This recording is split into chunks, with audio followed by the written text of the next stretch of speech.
Ce qui est intéressant dans cette exposition, c'est que c'est une succession de cartes, de documents cartographiques historiques, et qui révèlent beaucoup de choses sur le territoire algérien, ou du moins sur la façon dont on l'a appréhendé à partir du moment où il y a eu la conquête de 1830, et comment la France s'est peu à peu familiarisée avec ce territoire, l'a découpé, c'est devenu des départements.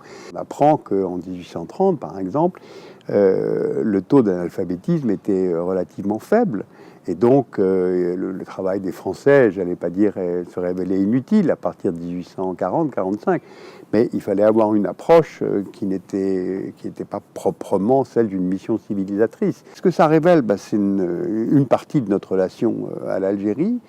Et cette relation à l'Algérie, je trouve qu'elle n'a jamais été digérée. Nous n'avons jamais fait l'effort, ni du côté algérien, mais surtout du côté français, d'avoir un travail historique pour reconnaître qu'on a fait la guerre, reconnaître les apports de la colonisation et ses gros défauts. C'est une histoire qui n'est pas passée, qui est mal passée. Et j'en veux beaucoup à mes coreligionnaires français.